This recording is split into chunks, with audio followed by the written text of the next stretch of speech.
Hi Pony Star family, welcome to all. ரஷ்யாவிடமிருந்து கச்சா எண்ணெயை வாங்குவதால் அதற்கான அபராத தொகையாக இந்தியாவிலிருந்து ஏற்றுமதியாகும் பொருட்களுக்கு அமெரிக்காவில் இறக்குமதி வரியாக கூடுதலாக 25% வரியை ட்ரம்ப் இன்று விதித்துள்ளார். இதனால் இந்திய பொருட்கள் மீதான வரி விகிதம் 25%லிருந்து 50% உயர்ந்துள்ளது. இவர் இப்படி வரி விதித்திருப்பதில் நியாயம் இருக்கிறதா? வரி விதிப்பிற்கான காரணம் என்ன? இந்த வரி விதிப்பிற்கு இந்தியாவின் ரியாக்ஷன் என்ன அப்படிங்கிறத இந்த வீடியோல பார்க்கலாம். அமெரிக்க ஜனாதிபதி ட்ரம்ப் கடந்த ஏப்ரல் 2 இந்தியா உட்பட பல்வேறு நாடுகளில் இருந்து அமெரிக்காவில் இறக்குமதியாகும் பொருட்களுக்கு கூடுதலாக வரி விதிக்கும் அறிவிப்பை வெளியிட்டார். அதாவது பிற நாடுகள் அமெரிக்க பொருட்களுக்கு விதிக்கும் வரிக்கு சமமாக வரி விதிக்கும் நோக்கத்தில் இந்த கூடுதல் வரியை அவர் அறிவித்தார். பின்னர் அந்த நாடுகள் அமெரிக்காவுடன் வர்த்தக ஒப்பந்தம் செய்து கொள்ள கால அவகாசம் அளிக்கும் வகையில் கூடுதல் வரியை ஜூலை 9 வரை அமெரிக்கா நிறுத்தி வைத்தது. பின்னர் அந்த கால அவகாசம் ஆகஸ்ட் 1 வரை நீட்டிக்கப்பட்டது. ஆகஸ்ட் 1 68 நாடுகள் மற்றும் ஐரோப்பிய யூனியன் பொருட்கள் மீது கூடுதல் வரி அறிவிப்பை ட்ரம்ப் வெளியிட்டார். ஒவ்வொரு நாட்டுக்கும் எவ்வளவு வரி விதிக்கப்படும் என்பதை அவர் அறிவித்தார். அமெரிக்காவில் இறக்குமதியாகும் இந்திய பொருட்களின் மீது ட்ரம்ப் 25% வரியை விதித்தார். அத்துடன் ரஷ்யாவிடம் கச்சா எண்ணெய் வாங்குவதால் இந்தியாவுக்கு அபராதமும் விதிக்கப்படும் என்று மிரட்டல் விடுத்தார். இது பற்றி ட்ரம்ப் என்ன சொல்றாருங்கிறத முதல்ல கேளுங்க. Are you still open to negotiate with India on the tariff front? Well, we're talking to them now. We'll see what happens. Again, India was the highest, or just about the highest tariff nation in the world, and one of the highest, 100 points, 150 points or percentages. So India was one of the highest in the world. They had won 175%, and higher than that. You know, there's another higher one is Canada. They've been charging our farmers 200%, 300%, 400% for years, and nobody did anything about it.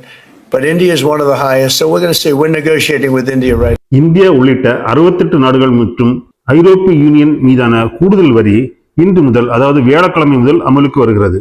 இதற்கிடையில் நேற்று India மீது America மேலும் 25% வரி விதித்தது.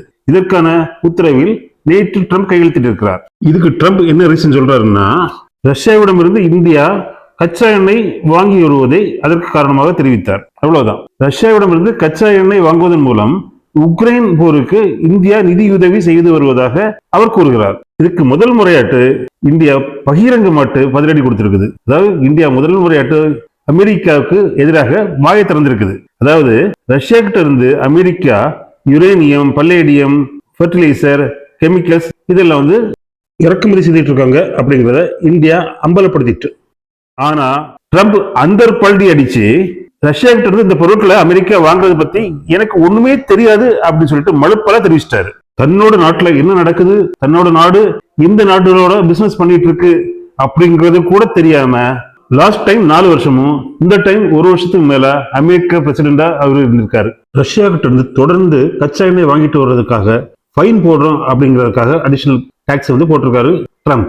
1 சொன்ன 25% tax அமலுக்கு வர்றதுக்கு 14 மணி நேரத்துக்கு முன்னாடி இருந்த நேரத்துல இந்த அடிஷனல் டாக்ஸ் அறிவிப்பை ட்ரம்ப் வெளியிட்டு இருக்காரு. இதனால அமெரிக்காவில் இறக்குமதியாகக்கூடிய இந்திய பொருட்களின் மீதான வரி 50% உயர்ந்திருக்குது. இதை பத்தி இந்திய நாட்டோட வெளியுறவுத்துறை அமைச்சர் ஜெய்சங்கர் என்ன சொல்றாரு அப்படிங்கறத கேட்போம். Our collective desire is to see a fair and representative global order, not one dominated by a few. That quest is often articulated as political or economic rebalancing. But I want to say this to you: obtaining respect and ensuring dignity for societies can also be achieved through cultural progress, especially through cultural progress. In that context, traditions are of particular value because ultimately they define identity.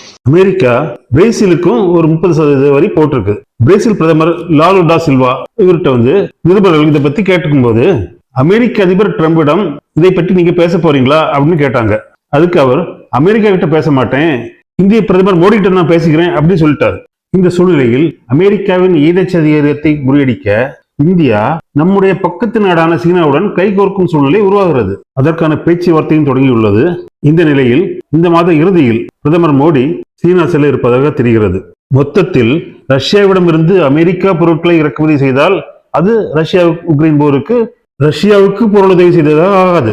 ஆனால் மற்ற நாடுகள் இறக்குமதி செய்தால் மட்டும் அமெரிக்காவுக்கு வலிக்கும். இப்போது Trump என்ற அவசரக்கார ஆத்திரக்கார தலைமையில் அமெரிக்கா என்ற வல்லரசு நாடு மாட்டி முழிக்கிறது. இவருடைய அவசர புத்தியினாலும் ஆத்திரத்தனத்தினாலும் 3ஆம் உலகப் போர் வந்துவிடுமோ என்று தலைவர்கள் அஞ்சுகிறார்கள். அப்படி ஒரு நிலைமை வரக்கூடாது என்று நாமும் நம்புவோம். நன்றி, வணக்கம். இந்த வீடியோ உங்களுக்கு பிடிச்சிருந்தா தயவு செய்து சப்ஸ்கிரைப் பண்ணுங்க, பெல் ஐக்கானை கிளிக் பண்ணுங்க, லைக் பண்ணுங்க.